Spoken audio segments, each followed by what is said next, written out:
warriors. இது நம்ம family. நான் ஒரு கோப்புல கையெழுத்து போடுறப்போ லட்சக்கணக்கான மக்கள், கோடிக்கணக்கான மக்கள் மகிழ்ச்சி அடைகிறாங்கன்னு பொருள். அனைத்து மக்களுக்கு நன்மை அளிக்கக்கூடிய ஆட்சியா கழக ஆட்சி செயல்பட்டு வருது. 10 ஆண்டு காலம் அதிமுக ஆட்சி தமிழ்நாட்டில் நடந்துச்சு. அவங்களால இப்படி பட்டியல் போட்டு சொல்ல முடியுமா?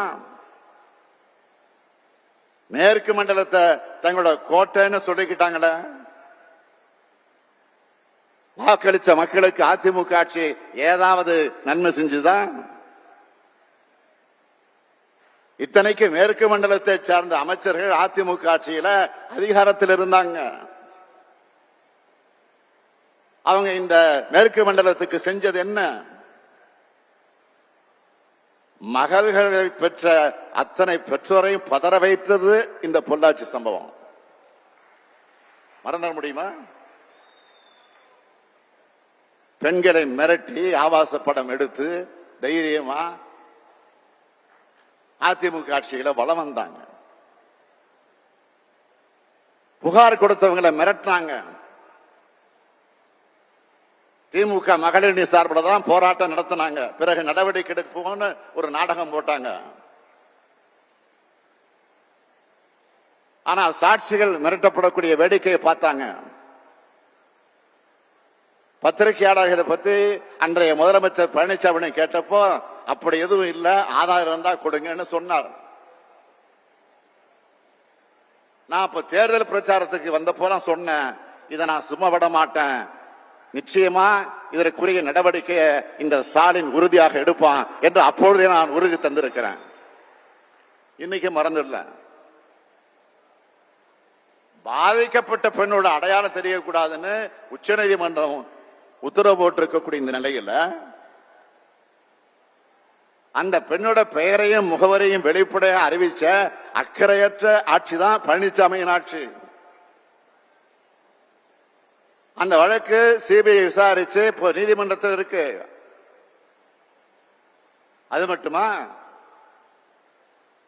முதலமைச்சராக இருந்த அம்மையார் ஜெயலலிதாவோட கொடநாடு பங்களாவோட கொலை தற்கொலை சம்பவம் நடந்துச்சு இல்லையா?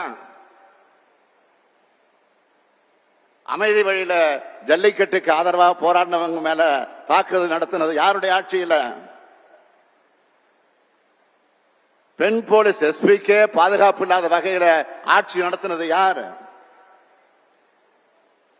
தூத்துக்குடியில 11 பேர் துப்பாக்கியால சுட்டு கொன்னது யாருடைய ஆட்சியில? கஞ்சா, குட்கா, மாமூல் பட்டியல்ல அமைச்சரும் டிஜிபியுமே இருந்தாங்களே, அது யாருடைய ஆட்சியில? அந்த வழக்கில் குற்றப்பத்திரிகை கூட தாக்கல் செய்ய விடாம தடுத்த கூட்டணி தான் இன்றைக்கு உத்தமர் வேஷம் போடுறாங்க. இந்த கூட்டணி மறுபடியும் மக்களை ஏமாத்த பிரிஞ்ச மாதிரி நடிச்சுக்கிட்டு இருக்காங்க. டிராமா நடந்துகிட்டு இருக்கு. தமிழ்நாட்டு நலனுக்கும் தமிழர்களுடைய நலனுக்கும் எதிரான அதிமுக பாஜக கள்ள கூட்டணி ஒரு பக்கம்னா, தமிழ்நாட்டு மக்களும் தமிழ்நாட்டை வளமாக்க தமிழர்களுடைய உரிமைகளை பாதுகாக்க இன்னொரு பக்கம் ஜனநாயக சக்திகளும் திமுகவும் ஒற்றுமையாக நிற்கிறோம். ஒன்றிய அரசோட ஒத்துழைப்பு இல்லாத போதே இத்தனை சாதனைகளை திட்டங்களை நம்மால கொடுக்க முடியுதுன்னா, நமக்கு உதவி செய்யற ஒன்றிய அரசு அங்க அமைஞ்சா இன்னும் 10 மடங்கு சாதனைகளை இந்த திமுக செய்யும். அதுக்கான நேரம் நெருங்கி வருது. நாட்டு மக்களுக்கு எதையுமே செஞ்சு தராத பிரதமர் மோடியின் உத்தரவாதம்னு பக்கம் பக்கமா விளம்பரம், டிவியில விளம்பரம் செஞ்சுக்கிட்டு இருக்காங்க. பிரதமர் அவர்களே, மாண்புமிகு பிரதமர் மோடி அவர்களே, நீங்க கொடுத்த பழைய உத்தரவாதமான ஒவ்வொருத்தருக்கு 15 லட்சம் ரூபாயோட இன்றைய கதி என்ன? இளைஞர்களுக்கு 2 கோடி பேருக்கு வேலை வாய்ப்பு உத்தரவாதம் தந்தீங்களே, அந்த கதி என்ன? அத சொல்லுங்க பிரதமர் அவர்களே. அது கூட வேண்டாம். அடுத்த வாரம் ஒரு வாரத்தை தமிழ்நாட்டுக்கு வர்றதாக செய்தி வந்திருக்கு. வரப்போறாரு. தமிழ்நாட்டுக்கு செஞ்சு தந்திருக்கக்கூடிய சிறப்பு திட்டங்களை பட்டியல் போடுங்க.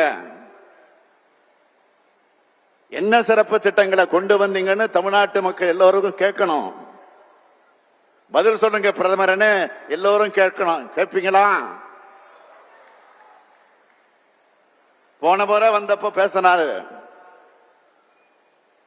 பாஜக தமிழ்நாட்டுக்கு கொண்டு வர திட்டங்கள் திமுக தடுக்குது. பிரதமர் சொல்றாரு, அவங்க கொண்டு வர திட்டங்களை நாம போய் தடுக்கிறோமா? நீங்க ஒரு பழமொழி கேட்டிருப்பீங்க, அண்ட புழுகு ஆகாச புழுகுன்னு சொல்லுவாங்கல்ல, அது மாதிரி இது மோடி புழுகு. அவர் என்ன திட்டத்தை கொண்டு வந்தா நாம தடுக்கிறதுக்கு?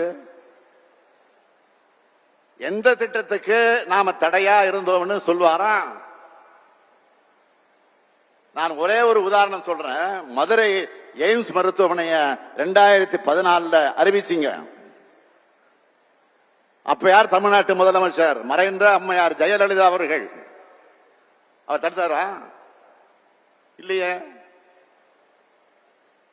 அடுத்து உங்களுடைய நண்பர்கள் ஓபிஎஸ், இபிஎஸ் அவங்க தடுத்தாங்களா? இல்லையே. 2021 நாங்க ஆட்சிக்கு வந்தோம், நாங்க தடுத்தோமா? இல்ல. தமிழ்நாட்டு மக்கள் தான் தடுத்தாங்களா? இல்லையே. உங்களை யாரும் தடுக்கல. ஆட்சியில் இருந்த 10 வருஷமா தமிழ்நாட்டை திரும்பி பார்க்காம தேர்தலுக்கு 10 நாள் வந்து பொய் சொன்னா தமிழ்நாட்டு மக்களான நாங்கள் என்ன ஏமாளிகளா? நாங்களெல்லாம் இழிச்சவாயங்களா? பொய்யும் வாட்ஸ்அப் கதைகளும் தான் பாஜகவோட உயிர் மூச்சு. இனி இந்த பொய்களும் கட்டுக்கதைகளும் மக்களிடம் எடுபடாது. மாநிலத்தை கெடுத்த அதிமுக, மாநிலத்தை கண்டுகொள்ளாத பாஜக, இந்த கள்ள கூட்டணியை மக்கள் அடையாளம் கண்டு கொண்டிருக்கிறார்கள். மக்கள் நலனே முக்கியம்னு செயல்பட்டு கொண்டிருக்கக்கூடிய நமது திராவிட மாடல் தமிழ்நாட்டு மக்களாகிய நீங்கள் துணை இருப்பது போல உண்மையான வளர்ச்சியை நமது நாடு காண ஒட்டுமொத்த இந்திய மக்களும் தயாராகிவிட்டார்கள்.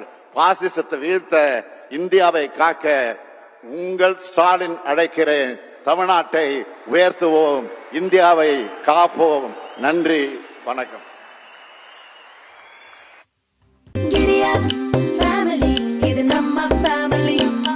Anbula Girias, இது நம்ம family.